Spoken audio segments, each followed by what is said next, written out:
En este vídeo se va a realizar la explicación de la definición constructiva que está contenida dentro del botón Definición geométrica, constructiva y operacional. Las definiciones geométricas y operacional se explicarán en sendos vídeos separados, ya que dada su complejidad es preferible que se explique detenida e individualmente. Para poder realizar la explicación es necesario tener abierto algún archivo. En este caso vamos a abrir, de los ejemplos que trae instalados por defecto el programa, el ejemplo A.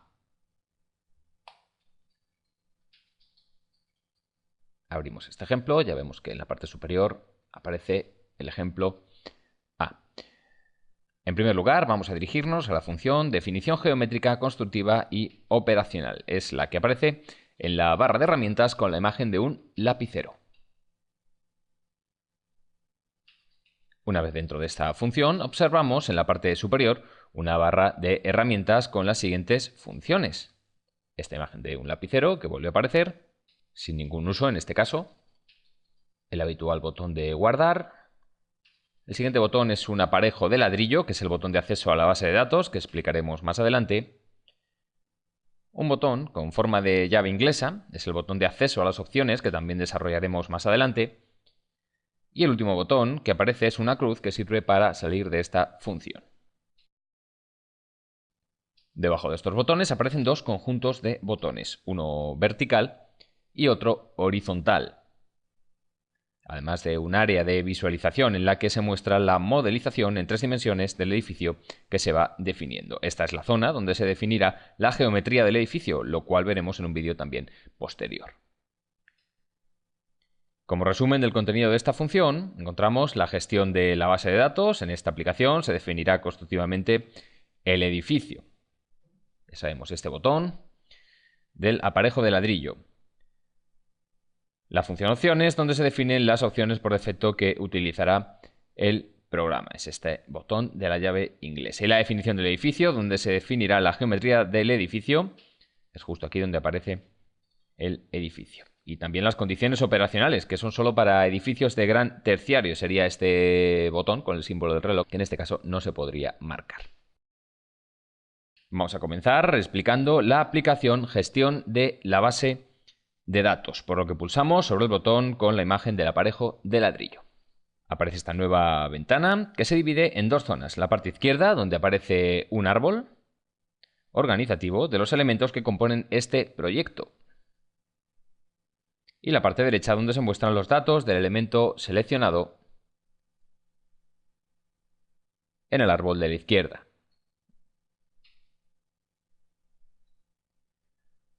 Los elementos principales que componen este árbol son opacos, semitransparentes y puentes térmicos. A su vez, el grupo opaco se divide en materiales y productos, que contiene la base de datos de materiales, cerramientos y particiones, que contienen los cerramientos usados en este proyecto. El grupo semitransparentes se divide en vidrios, que contiene la base de datos de vidrios, marcos, que contiene la base de datos de marcos, y huecos y lucernarios, que contienen los diferentes huecos usados en este proyecto. Y por último, aparecen los puentes térmicos, que no tienen ninguna subdivisión. La base de datos de materiales, vidrios y marcos ya están precargadas. Por ejemplo, vamos a enseñar cualquier mortero. Ahí lo tenemos. Con los elementos de que dispone en esta base de datos debe ser suficiente para definir un edificio, aunque se pueden definir nuevos elementos o cargarlos a través de otra base de datos. Por ello, vamos a ver cómo se crea un nuevo material. Así que vamos a abrir el grupo opacos y dentro de este, materiales y productos, y buscamos, por ejemplo, el apartado pétreos y suelos. Vamos a pulsar sobre la carpeta, sobre pétreos y suelos, con el botón izquierdo para seleccionarlo, y luego con el derecho también pulsamos y aparecerá este desplegable en el que tendremos que elegir la opción crear material. Aparecerá en la ventana derecha la zona de características del material que tendremos que ir modificando. Lo primero de todo es asignarle un nombre. En este caso le vamos a poner como nombre ejemplo. Hay dos formas de definir sus propiedades térmicas. La primera aquí lo tenemos, marcando este punto, en la que nos solicita el espesor, la conductividad, la densidad o el calor específico. Y la segunda, marcando el siguiente punto, en la que nos solicita directamente la resistencia térmica. Independientemente de la forma de definir las propiedades térmicas, se nos solicita también el factor de resistencia a la difusión del vapor de agua. También está la opción de elegir el dibujo que represente este material en los esquemas del cerramiento. Pincharíamos aquí en este botón con los tres puntitos y seleccionaríamos. Una vez terminado, se pulsa sobre el botón aceptar y vemos que pasa a formar parte de los materiales que componen este grupo. Dado que esto era solo un ejemplo y con el fin de evitar futuros errores, vamos a borrar este material. Aceptamos y pulsamos con el botón derecho sobre el material y seleccionamos la única opción que aparece, que en este caso es eliminar. Confirmamos y ya tendríamos borrado el material. De esta forma queda explicada la manera de crear nuevos materiales y productos. El caso de marcos y vídeos es exactamente igual, salvo que los datos requeridos para su definición son distintos, pero se realiza con la misma metodología. Con los materiales de esta base de datos se crean los cerramientos y particiones, y con los vidrios y marcos se crean los huecos y lucernarios. Dentro de las categorías cerramientos y particiones y de huecos y lucernarios se pueden crear grupos para organizarnos mejor. Por ejemplo, es común dividir la categoría cerramientos y particiones en cerramientos verticales y horizontales o la categoría huecos y lucernarios en ventanas y puertas.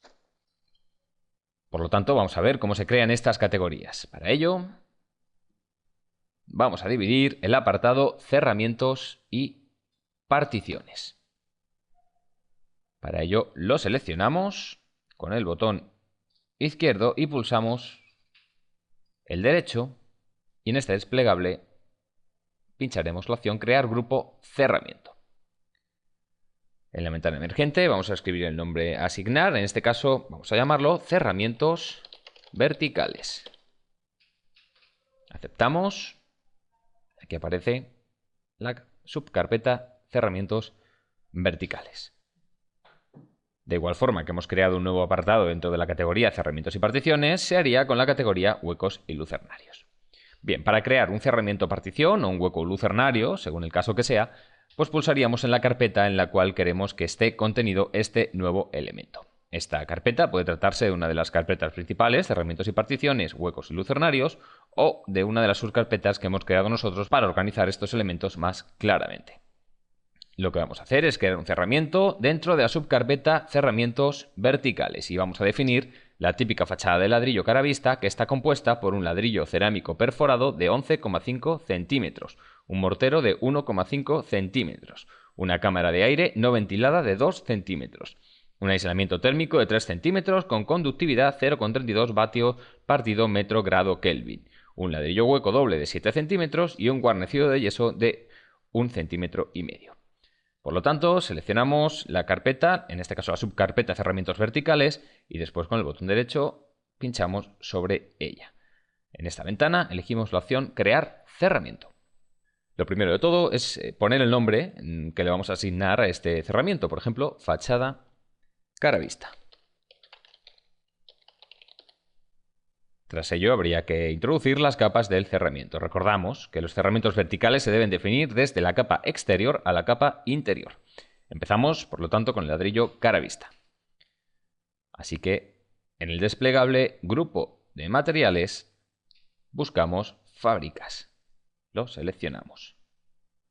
Y en el desplegable material elegimos medio pie de ladrillo perforado métrico catalán con G comprendida entre 60 milímetros y 80 milímetros. Aquí lo tenemos. Lo seleccionamos y el espesor que nos aparece por defecto es de 0,123 metros.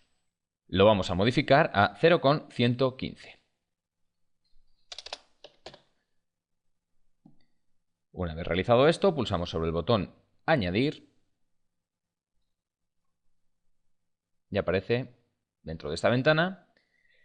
Y continuamos con la siguiente capa, el mortero de 1,5. En el desplegable grupo de materiales buscamos morteros En el desplegable material elegimos mortero de cemento o cal para albañilería y para revoco enlucido, densidad entre 500 y 700 kilogramos partido metro cúbico.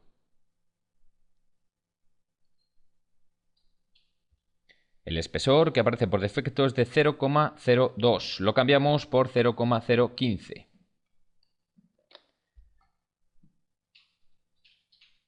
Igual que en el caso anterior, pulsamos en añadir. Continuamos con la siguiente capa, que es la de cámara de aire no ventilada de 3 centímetros. En el desplegable buscamos cámaras de aire y en el material cámara de aire sin ventilar vertical 2 centímetros. Pulsamos sobre el botón añadir y vamos con la siguiente capa, el aislamiento térmico. Buscamos aislantes en el grupo de materiales y en material elegimos alguno que tenga una transmitancia de 0,32. Lo buscamos y encontramos, por ejemplo, este de poliestireno extruido, que nos da ese valor. Un valor el de 0,02 metros de espesor, que lo cambiamos por 0,03. Pulsamos sobre el botón añadir. Continuamos con la siguiente capa, ladrillo hueco de 7 centímetros. Así que en el desplegable, grupo de materiales, buscamos fábricas y elegimos tabicón de ladrillo hueco doble con el espesor comprendido entre 60 milímetros y 90 milímetros.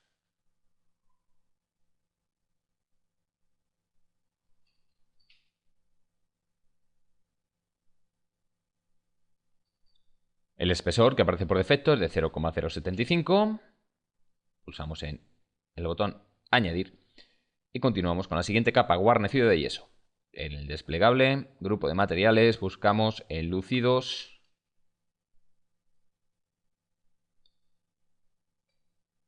y en el siguiente de materiales elegimos enlucido de yeso de densidad menor de 1000. El espesor que aparece por defecto es de 0,02, lo cambiamos por 0,015. De nuevo pulsamos sobre el botón añadir. Si hubiese que cambiar algún dato que hemos introducido incorrectamente, simplemente sería cambiar este valor y darle al botón cambiar. Una vez hemos introducido todos los materiales, pulsamos sobre el botón aceptar. Y vemos que ahora aparece el nuevo cerramiento creado en la subcarpeta cerramientos verticales. En caso, como decíamos, de querer ya no solo cambiar, sino querer borrar alguno de los elementos creados, pues igualmente solo se tiene que pulsar sobre uno de ellos y darle al botón eliminar. La definición de los puentes térmicos funciona de una forma diferente a la que hemos mostrado. Entre otras cosas, es necesario tener previamente definido el edificio en 3 dimensiones. Por lo tanto, esto lo vamos a ver en un vídeo posterior. Para el siguiente paso, entramos en opciones, pulsando sobre el dibujo de la llave inglesa. Esta ventana se divide en dos pestañas, espacio de trabajo y la pestaña cerramientos y particiones interiores predeterminados. Dentro de la pestaña espacio de trabajo se definen las características del espacio donde definiremos el edificio. Las dimensiones del espacio de trabajo tienen que ser suficientes para contener el edificio que se va a definir. Por eso se define ancho, largo y cota. Incluso también se nos permite elegir el color de dicho plano. En la esquina superior derecha se define la orientación del edificio. En la parte inferior izquierda se define el tamaño de las esferas de atracción. Y en la parte inferior central existen 3 opciones que pueden ser seleccionadas: mostrar esferas a nivel de espacio, mostrar esferas a nivel de coronación de cerramiento. Estos dos apartados son necesarios para posibilitar la definición de las cubiertas inclinadas. Y también triangulación automática, que sirve para los casos en los que un cerramiento no resulte plano, en cuyo caso al triangularlo no hay problema. En la siguiente pestaña, cerramientos y particiones interiores predeterminados, se agrupan los datos relativos a la construcción de los distintos elementos que formarán el edificio. Aquí se especificarán las características constructivas de los tipos de cerramiento que se asignarán en el momento de la creación de los diferentes elementos constructivos identificados automáticamente por el programa. En cada uno de los desplegables aparecen las diferentes soluciones que se hayan definido previamente en el gestor de la base de datos. Es recomendable completar todos los desplegables, aunque no se disponga de ese tipo de cerramiento. Una vez terminado, se pulsaría sobre el botón Aceptar. De esta forma, quedaría definido el edificio constructivamente, a falta de los puentes térmicos que los definiremos después de la definición geométrica del edificio.